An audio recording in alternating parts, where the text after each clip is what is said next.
سوال یہ پوچھا گیا کہ اللہ مذکر ہے یا مؤنث ہے؟ اس کا جواب یہ ہے کہ مذکر اور مؤنث ہونا یہ انسانوں اور دیگر مخلوقات کی یہ وصف اور جنس ہے، اور اللہ چونکہ مخلوق ہے نہیں، جب وہ مخلوق نہیں ہے تو وہ مذکر اور مؤنث کا کوئی بھی انداز اس کے اوپر صادق نہیں آ سکتا، یعنی ہم نہ اس کو مذکر کہہ سکتے ہیں نہ اس کو مؤنث کہہ سکتے ہیں۔ قرآن خود جو کہہ رہا ہے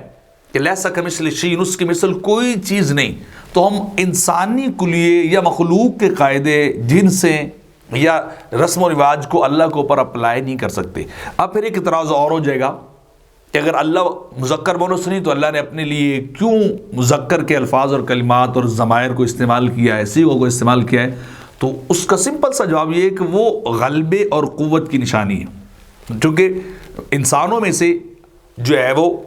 عورتوں کے مقابلے میں مرد جو ہے وہ قوت اور غلبہ رکھتے ہیں، طاقت رکھتے ہیں، تو اس کو جو ہے وہ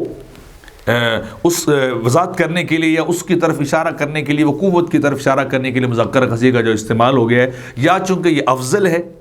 مرد عورت کے مقابلے میں زیادہ تر معاملات میں، ذمہ داریوں میں، تو اس وجہ سے وہ کلمہ مذکر یا صیغہ مذکر یا ضمیر مذکر کو استعمال کیا گیا ہے۔ جنس کے اعتبار سے مذکر و مؤنث استعمال نہیں کیا گیا کہ انسان یہ سمجھے کہ اللہ مذکر ہے تو اپنے لیے وہ ہوا، قل یا یقولو کے وغیرہ کلمات جو مذکریہ کلمات ہیں ان کو استعمال کر رہا ہے، تو ایسا نہیں ہے۔ یا پھر یہ صرف ہمیں سمجھانے کے لیے اللہ کے اوپر ہم یہ قاعدہ کلیہ مخلوق والا نہیں لگا سکتے، اور یہی سب سے بڑی آج کل پرابلم چل رہی کہ ہم اپنی عقل اپنی فکر کے مطابق اللہ کو